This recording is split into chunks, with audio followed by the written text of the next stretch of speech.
Bismillahirrahmanirrahim. Assalamualaikum warahmatullahi wabarakatuh. Alhamdulillahi rabbil alamin. Wassalatu wassalamu ala ashrafil anbiya'i wal mursalin, nabiyyina Muhammadin wa ala alihi wa ashabihi wa man tabi'ahum bi ihsanin ila yaumiddin, amma ba'd.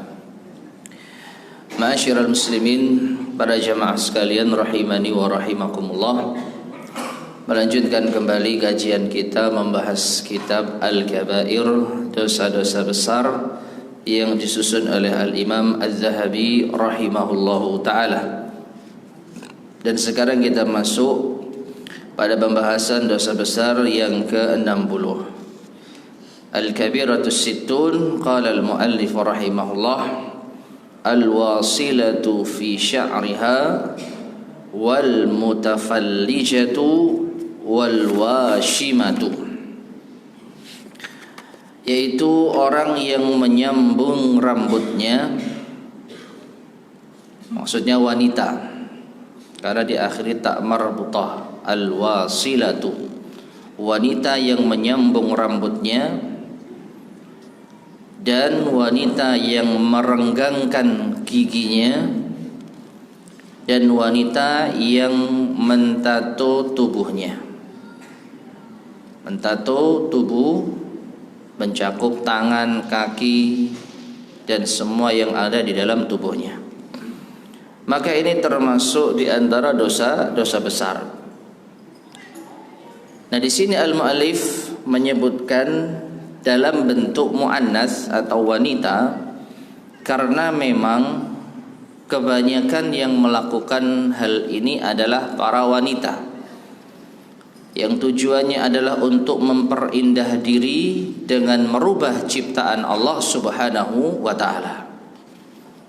Memiliki rambut yang tidak panjang, lalu dia ingin agar terlihat lebih indah sehingga disambung rambutnya.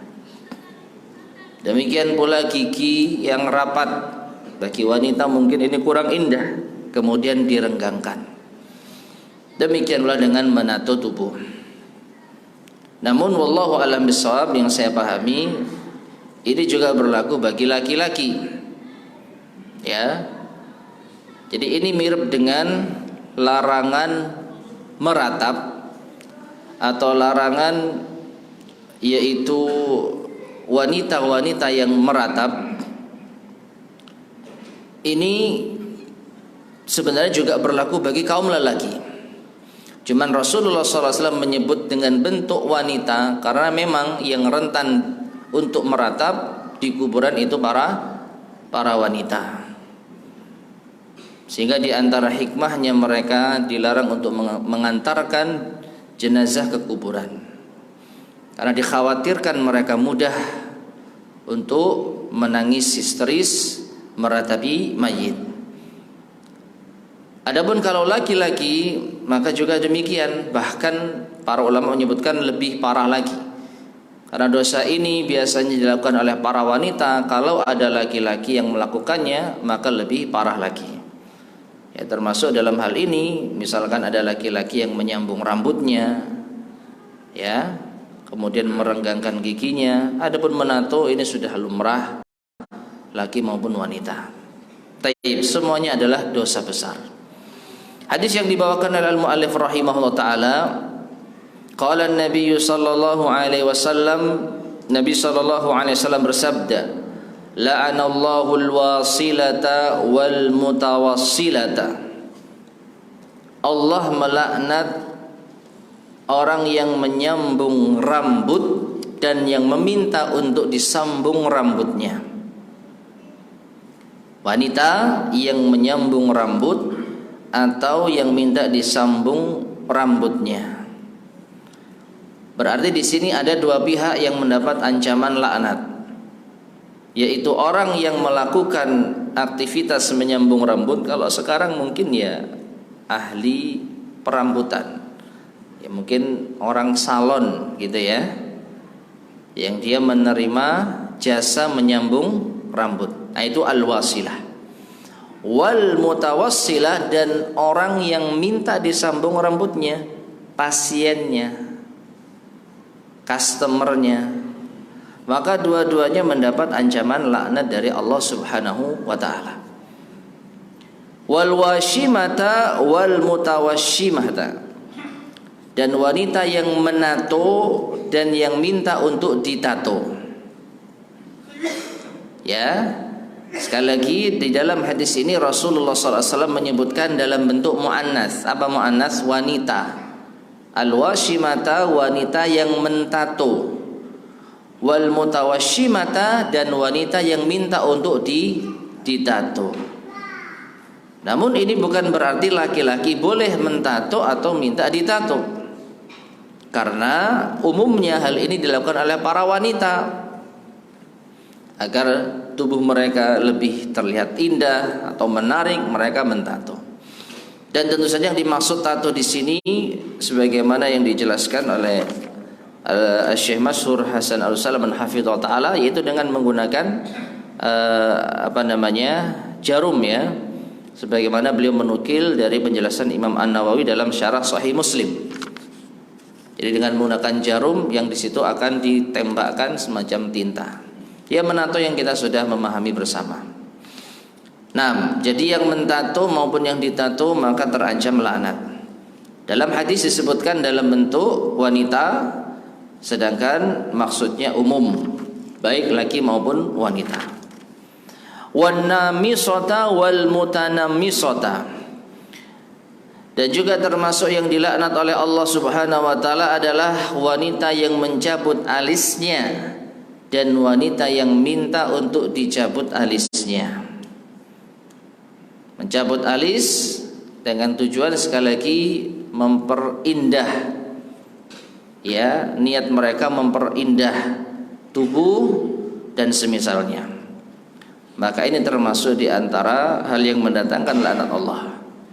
Wal mutafallijati lil husni al mughayyirati khalqallah, dan wanita-wanita yang merenggangkan giginya untuk keindahan, yang mereka semua ini masuk kategori merubah ciptaan Allah Subhanahu wa taala.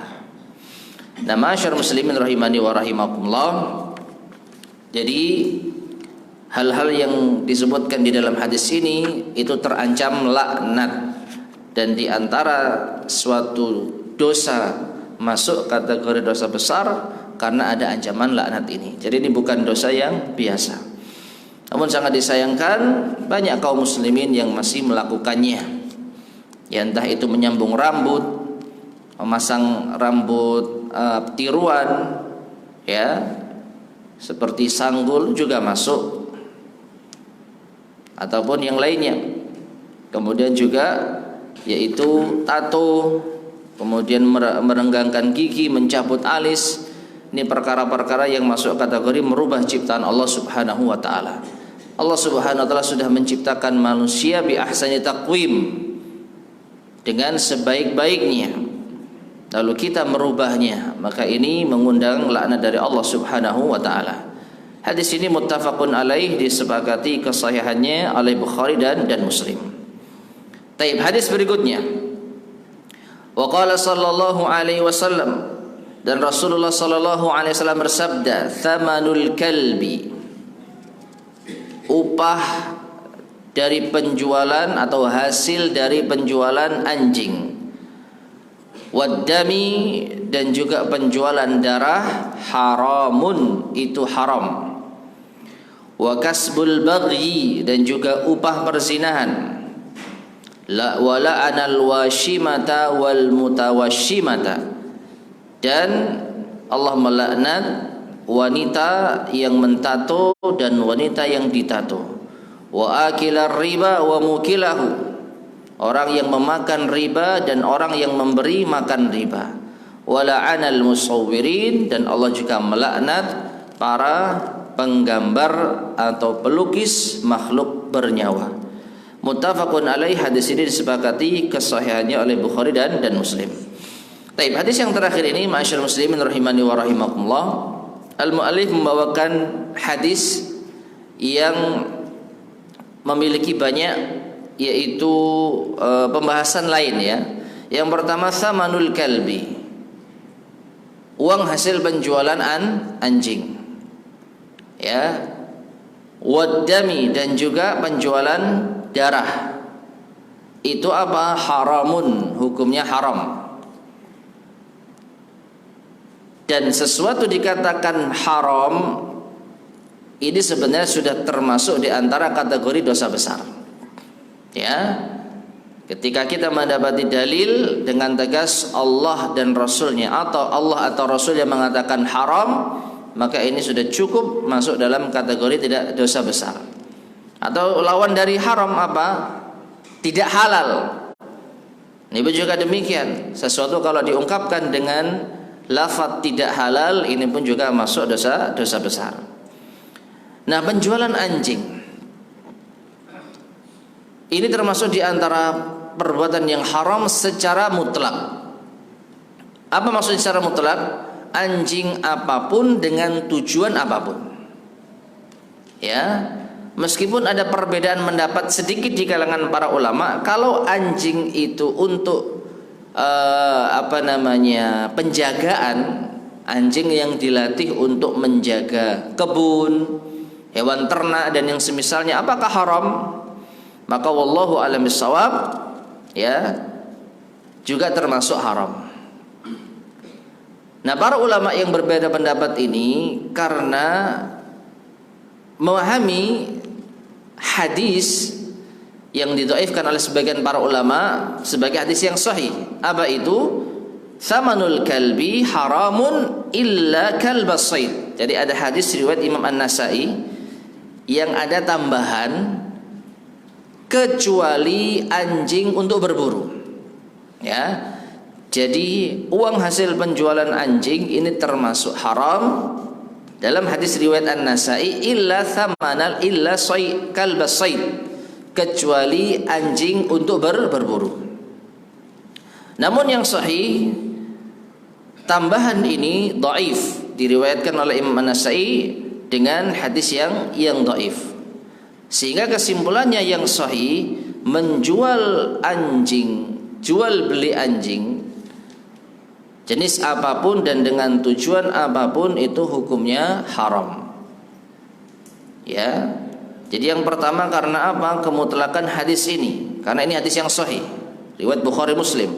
Samanul kalbi waddami haramun. Tidak ada pengecualian. Hadis yang ada pengecualiannya itu dhaif. Ya. Kemudian demikian pula karena anjing itu ada unsur najisnya. Bahkan najisnya masuk najis mughalladhah. Liurnya. Apa najis mughalladhah? Najis yang berat. Kalau najis pada umumnya cukup dihilangkan athar najisnya, zat najisnya, baik dengan cara dicuci dengan air ataupun dengan cara digeserkan dengan tanah. Ya, sebagaimana hadis wanita yang memiliki pakaian panjang lalu khawatir terkena najis karena menyeret apa? Di tanah. Maka disebutkan dalam hadis tersebut tanah itu akan mensucikannya. Ya, jadi kalau dia terkena najis pada suatu bagian permukaan tanah, maka tanah berikutnya itu akan mensucikannya. Nah, itu kalau najis apa? Umum. Tapi kalau najis mughalladhah maka harus dicuci dengan ekstra 7 kali cucian dan salah satunya dengan apa? Tanah. Nah, ini liur anjing. Nah, berarti kesimpulannya anjing itu ada unsur najisnya. Dan dalam kaidah muamalah, dalam kaidah barang yang boleh untuk diperjualbelikan, barang itu adalah bukan barang yang najis. Sesuatu yang najis itu tidak dianggap sebagai harta yang boleh untuk diperjualbelikan. Nah, adapun kalau orang butuh anjing gimana? Nah, ini butuh anjing untuk berburu. Dalam masalah fikih ada hukum buruan, ya. sehingga mau tidak mau butuh anjing. Maka dijelaskan oleh para ulama kita, ia mendapatkan anjing dengan cara ya gratis. Ya, kalau ada orang butuh, hendaknya kita memberi bagi yang memiliki anjing. Ya, bagi yang memiliki anjing. Kemudian kalau sekiranya ketika seseorang butuh anjing, sekali lagi untuk hal-hal yang diperbolehkan seperti berburu, terus menjaga yaitu ladang dan semisalnya, lalu dia tidak bisa mendapatkan kecuali dengan membeli. Zaman sekarang apa-apa harus beli. Gimana solusinya? Maka sebagian para ulama menyebutkan boleh membelinya, namun dosanya ditanggung yang menjual. Loh kok bisa? Hal ini sama seperti riswah. Apa itu? Suap. Ya, apabila kita dipaksa untuk menyuap dalam perkara yang menjadi hak kita. Jadi untuk kita menghilangkan kezaliman pada diri kita, kita harus menyuap. Maka para ulama membolehkannya. Ya, untuk apa? Mengambil hak kita. Karena kita terzalimi dan kita dipaksa untuk menyuap, maka kita boleh memberikan suap. Demikian pula karena kita butuh anjing dalam kondisi yang mungkin darurat, sehingga kita tidak bisa mendapatkan kecuali dengan cara memberi, maka ini diperbolehkan. Wallahu a'lam bishawab. Jadi menurut fatwa sebagian para ulama, kondisinya mirip dengan menyuap untuk menghilangkan kezaliman. Ya. Nah, adapun dosanya sekali lagi dosanya ditanggung oleh yang menjual.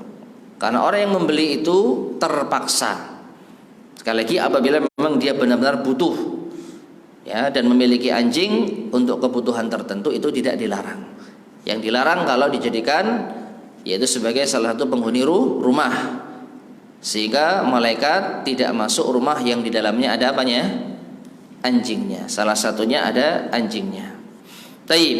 Kemudian darah juga haram, ya.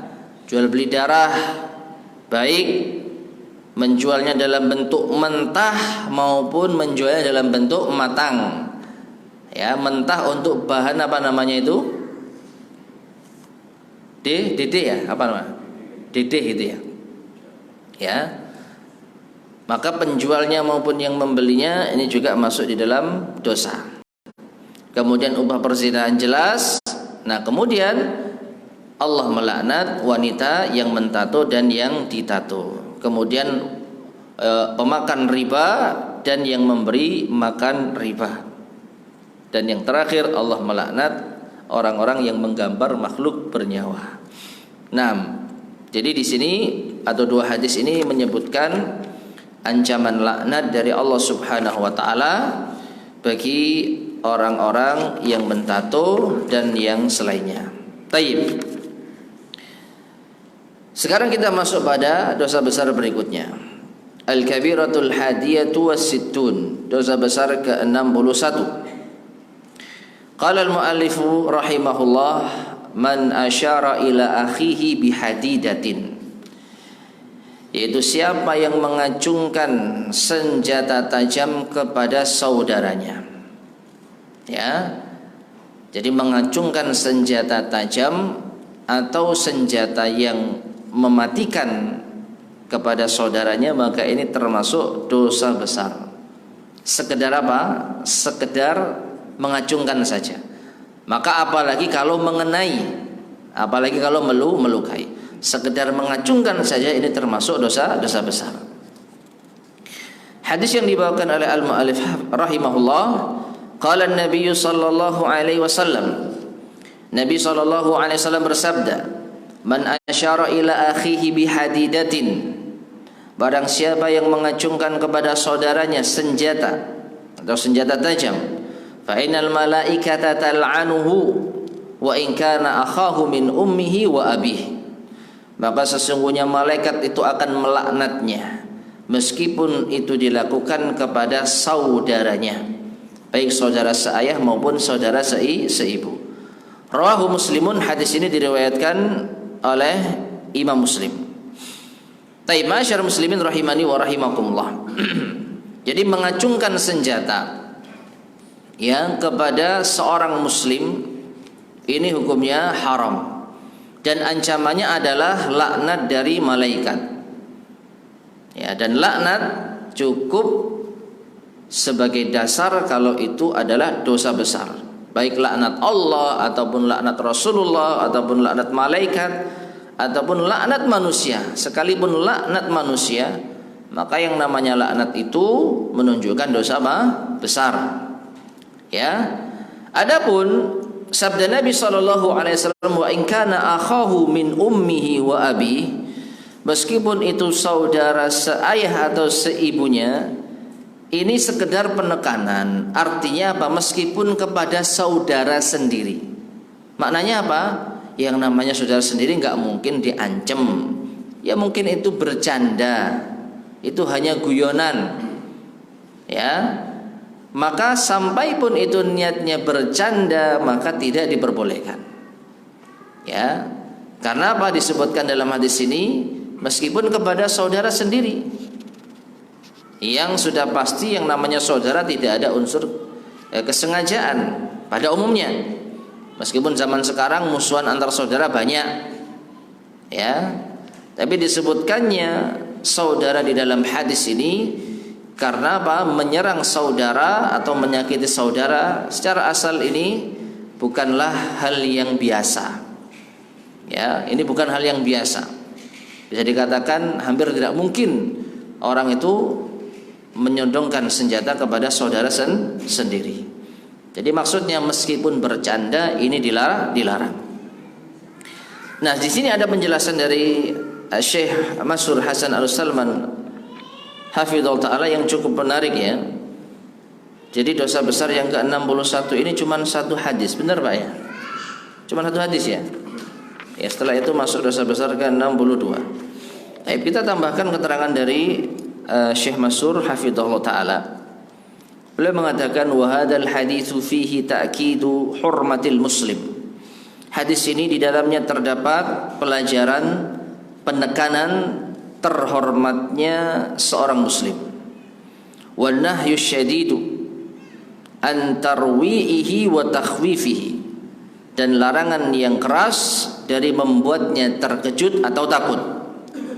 Wa ta'arrudu lahu bima qad yu'zi, dan larangan untuk menantangnya pada sesuatu yang bisa menyakitinya.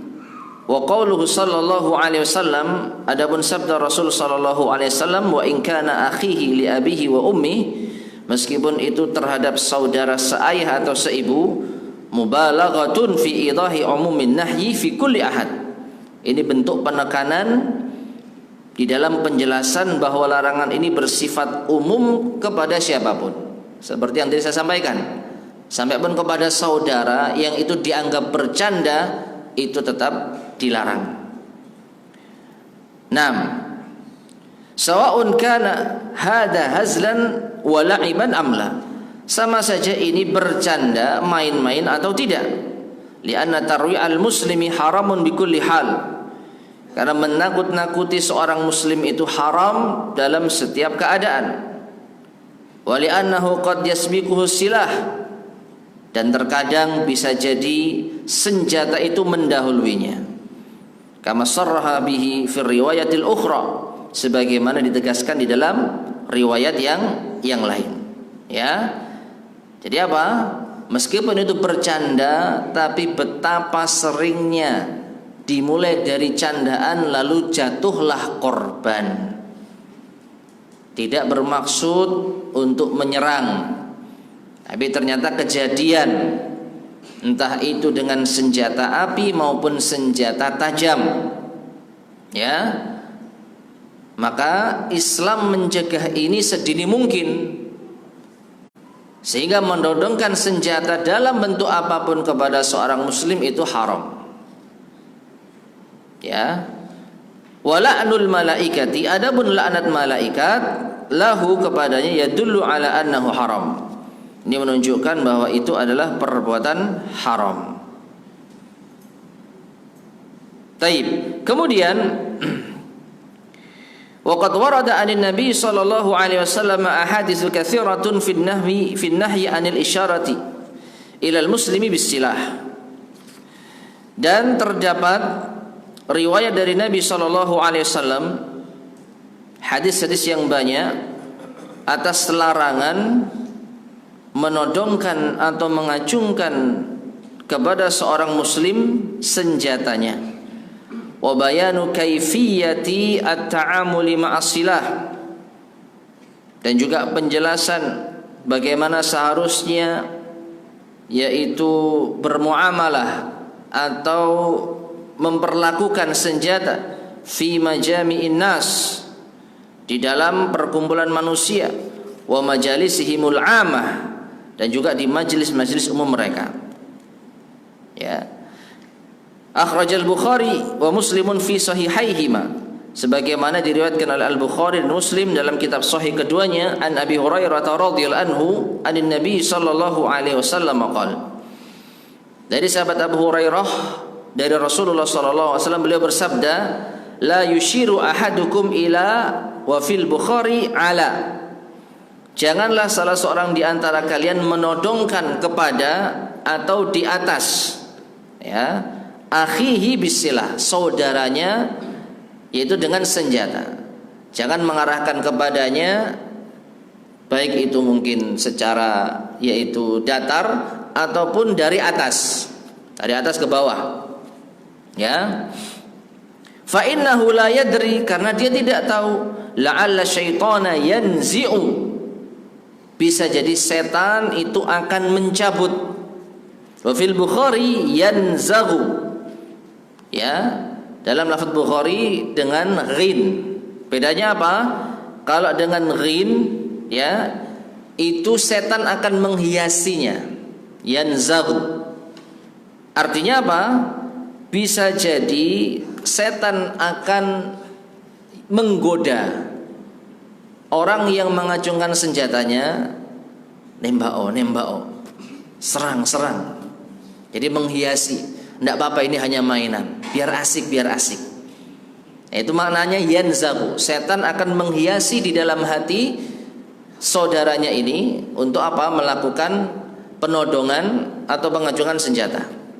Atau kalau yanza'u atau yanzi'u, setan akan mencabut. Setan yang akan menjadikan yaitu peluru itu terlepas dari pistolnya misalnya, atau pedang itu dijalankan oleh tangannya, dicabut dari apa? Tempat sarungnya, lalu dihunuskan kepada saudaranya.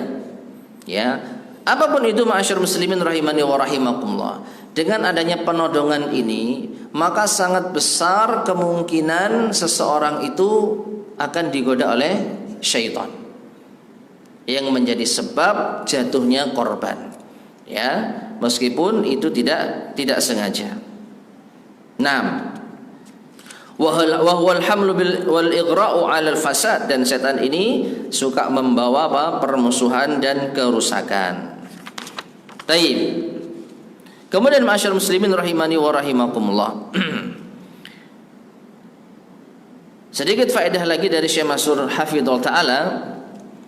Wa idza istahaqqa alladhi yushiru bil hadidatil la'n, maka apabila orang yang sekedar mengacungkan ini berhak mendapatkan laknat, fa kaifal ladzi yusibu biha, lalu bagaimana apabila benar-benar menimpanya? Perhatikan, hanya sekedar mengacungkan dan tidak terjadi apa-apa, tidak kedaden bahasa kita. Sekedar ngacungkan lalu dimasukkan lagi, sekedar menodong lalu dimasukkan lagi, ini sudah apa? Berhak mendapatkan laknat. Karena sabda Nabi SAW, yushiru bukan yusibu. Yushiru itu apa? Menodongkan, sekedar nodongkan saja, baik tidak kena atau kena, baik diteruskan atau enggak diteruskan, itu sudah mendapat ancaman laknat. Lalu bagaimana kalau ternyata itu menimpanya? Kalau ternyata senjatanya itu mengenainya, ya, fahada min babi aula wa akhra, tentu ini lebih berat lagi. Ya, mungkin ancaman laknat plus yang lain. Ya, mungkin bisa jadi plus kisos. Dan kalau sampai terbunuh, ya, kalau sampai terbunuh dengan adanya penodongan senjata, maka ini masuk pembunuhan apa? Dalam Islam pembunuhan itu ada berapa? Dalam Islam, kalau dalam pengadilan berencana dan tidak berencana. Ya, sekarang kan lagi ramai itu, kemudian berencana dan tidak berencana. Dalam Islam, pembunuhan itu ada 3. Qatlul amdi, pembunuhan sengaja. Wa shibhul amdi, pembunuhan mirip sengaja. Wa qatlul khata'i, pembunuhan tidak sengaja. Qatlul amdi, pembunuhan sengaja, itu jelas-jelas seseorang mengarahkan senjata kepada seorang muslim. Jelas itu senjata, bukan sapu lidi, bukan pensil, bukan sedotan, bukan apa-apa yang tidak mematikan. Jelas itu mematikan. Mau pisau, mau pedang, mau senapan, ya, sampai pun mau palu misalkan. Karena palu itu alat mematikan, ya kan? Kalau ditutukkan kepala mati, ya.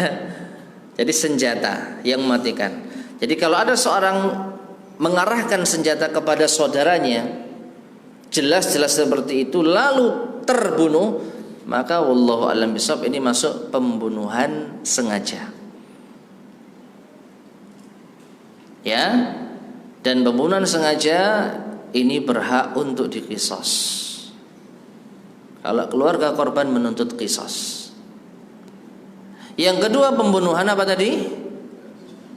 Mirip sengaja dulu, mirip sengaja, syibhul amdi. Itu seseorang yang melakukan serangan terhadap pihak lain dengan alat yang tidak mematikan. Jadi ada serangan, ada pengarahan sesuatu. Pengarahan bukan pengarahan pendidikan ya. Mengarahkan sesuatu. Ya, kita ambil contoh apa ini? Ini mematikan enggak? Kalau dilempar, Mas Dimas, lempar ini. Ya, ini kena kepala. Dalam posisi seperti ini bukan mematikan. Ya, ini bukan senjata mematikan. Atau yang lebih ringan daripada itu, sapu lidi, satu biji ditutuk no kepala. Itu bukan alat mematikan. Tapi ada serangan, ada sasaran yang kena lalu mati. Ya, mungkin karena penyakit jantung, kaget dia kena ini, tutup apa? Gelas. Bukan mati karena ini mematikan, tapi karena kagetnya. Kalau ternyata qadarullah mati, maka ini namanya syibhul amdi. Mirip apa? Sengaja. Mirip sengaja. Dikatakan mirip karena ada serangan, ada yang diarahkan, tapi benda yang dipakai bukan benda yang mematikan. Yang terakhir, pembunuhan tidak sengaja, yaitu seseorang melakukan sesuatu yang diperbolehkan dengan alat yang mematikan, namun ternyata salah sasaran. Ya, orang latihan tembak sudah dipastikan clear, nggak ada. Tiba-tiba ada orang nerobos masuk, pas nembak kena, mati. Ya, kalau benar kejadian seperti ini, maka ini pembunuhan tidak sengaja. Orang lempar batu untuk membalang mangga, ya, sudah dipastikan nggak ada orang di bawahnya. Ternyata ada orang sembunyi, batunya jatuh kena kepala, mati. Ya. Dan batu kalau besar itu alat mematikan, karena ini bisa dipakai untuk merajam. Hukuman rajam itu hukuman mati dengan cara dilempari batu. Dan batunya bukan batu besar, jemaah. Kalau batu besar sekali pukul mati. Batu yang sedang. Jadi rajam itu pakai batu yang sedang. Sehingga apa? Matinya lama. Ya, bocor dulu sini, aduh sakit. kena lagi. Kalau batu besar sekali timpuk mati, selesai. Jadi siksaannya kurang. Karena di antara tujuan rajam itu apa? Siksaan di dunia yang Allah Subhanahu wa taala izinkan. Ya, jadi balang batu satu genggam gini pas balang apa mangga, lempar mangga, ternyata pas jatuhnya kena kepala orang mati. Ini namanya pembunuhan tidak sengaja. Maka wallahu a'lam bishawab, tidak ada kisos, tapi korban berhak menuntut diat.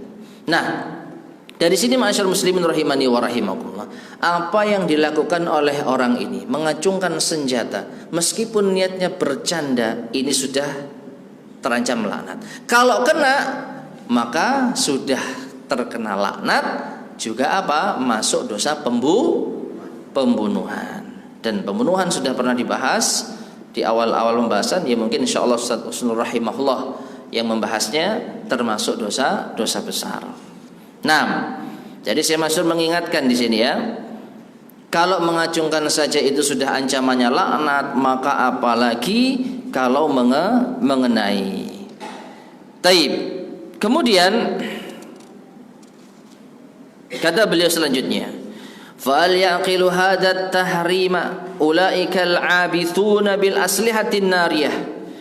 Maka apakah ya masuk akal bagi mereka pengharaman ini oleh orang-orang yang suka bermain-main dengan senjata api? Ya, jadi di zaman sekarang ini ada sebagian orang yang suka mainan senjata api. Pengharaman ini masuk di akal enggak oleh mereka?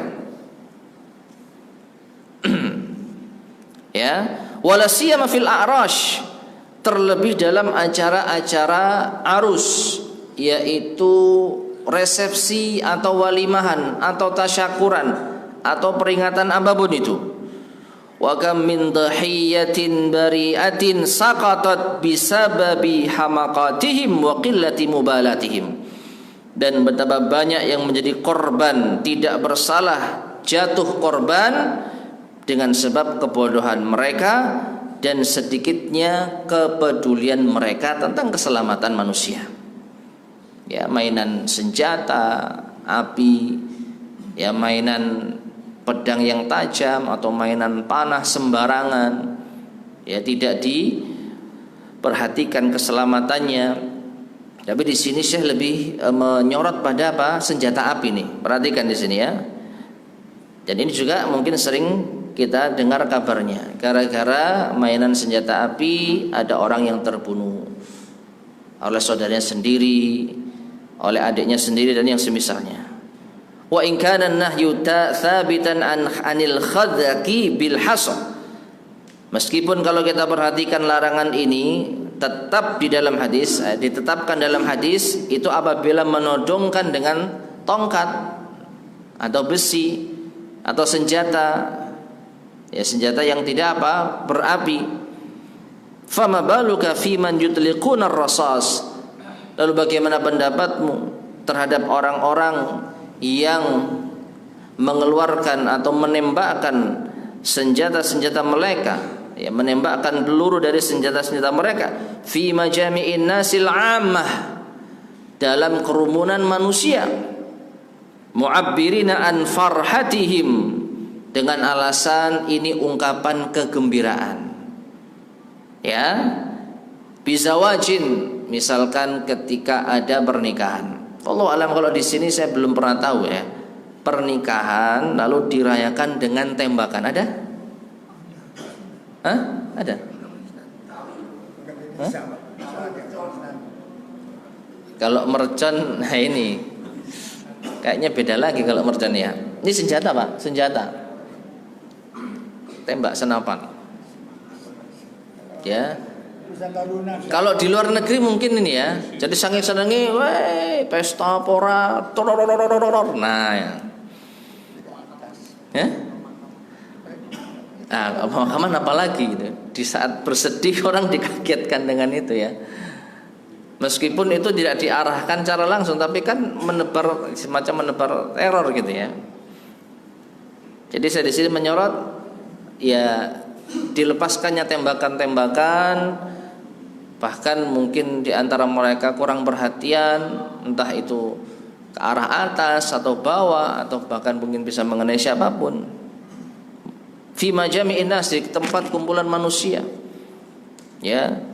Mu'abbirin an farhatihim, dengan alasan ini ungkapan kegembiraan, bizawaj, karena adanya pernikahan, au najah, atau selamatan karena berhasil lulus, ya, pesta, makan-makan lalu nembakkan senjata, ya, au qudumi ghaibin, atau kedatangan orang gaib. Orang gaib itu maksudnya orang yang sudah lama enggak datang, ya, orang yang sudah lama pergi lalu datang, disambut dengan apa? Tembakan, ya. Fanahyu fi hadhihi surati aula, maka tentu saja larangan dalam bentuk semacam ini lebih utama.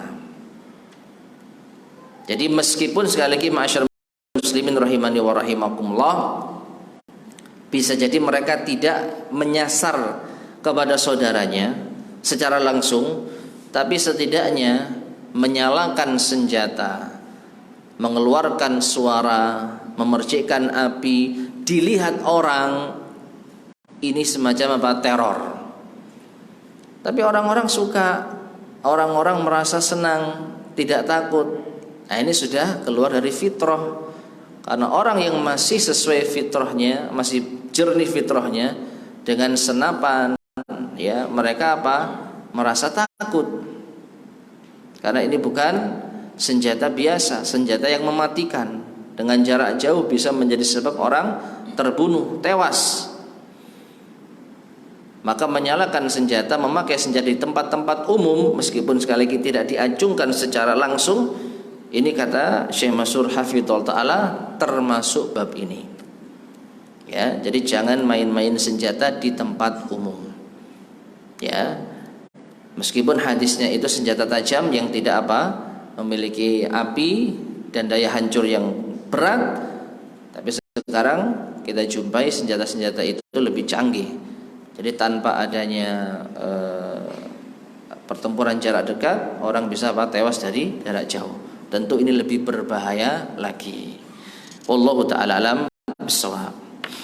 Taib, ma'asyar muslimin rahimani wa rahimakumullah, itulah dosa besar yang ke-61. Sebelum kita masuk ke dosa besar 62, mungkin ada yang ditanyakan? Sebentar lagi masuk adzan isya soalnya ini. Ada yang tanyakan? Ah ya, siap.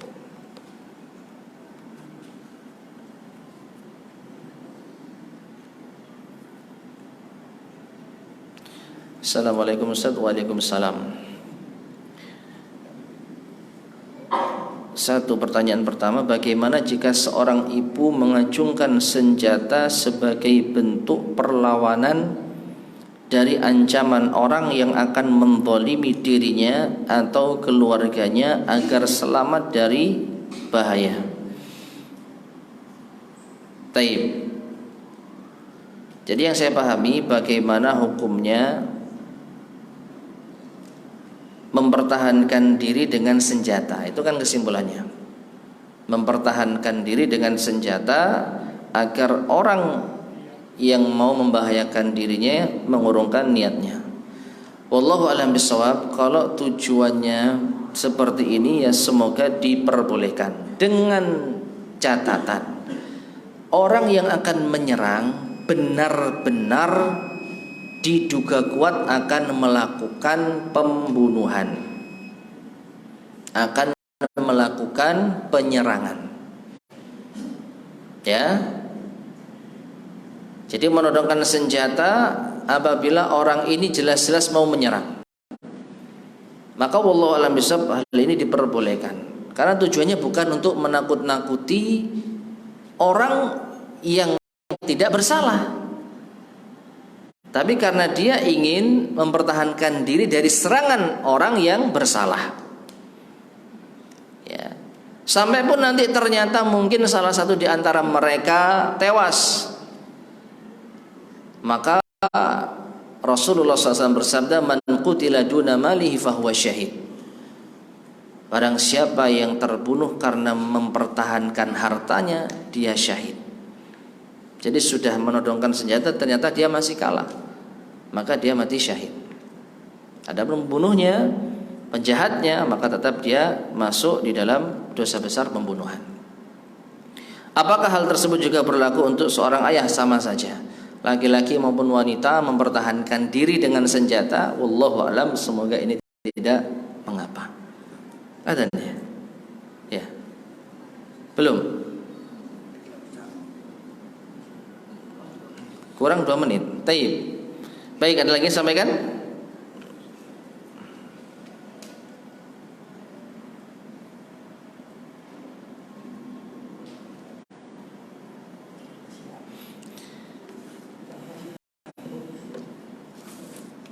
Nanggung ini kalau kita lanjutkan ya.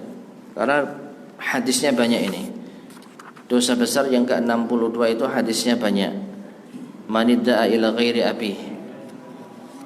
Orang yang mengaku orang lain sebagai bapaknya. Ngaku orang lain sebagai bapaknya. Ya. Enggak suka dengan bapaknya mungkin. Wallahu alam. Adzan. Belum. 1 menit. Adzan.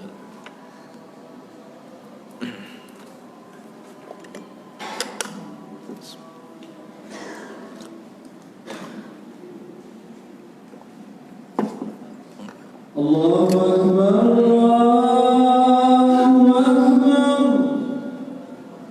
Allahu Akbar, Allahu Akbar.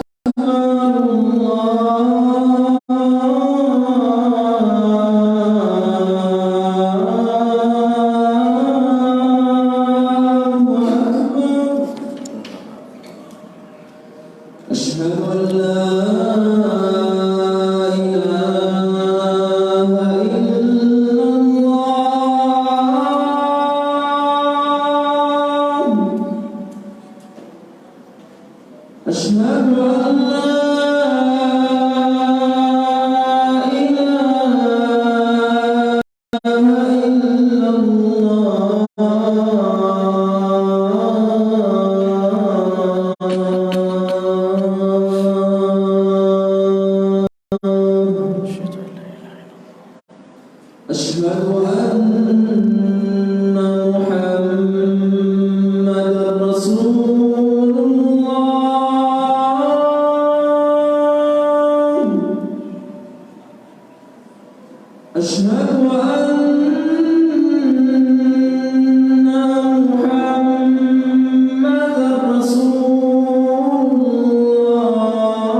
Bismillahirrahmanirrahim.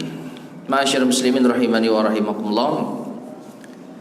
Ada yang disampaikan?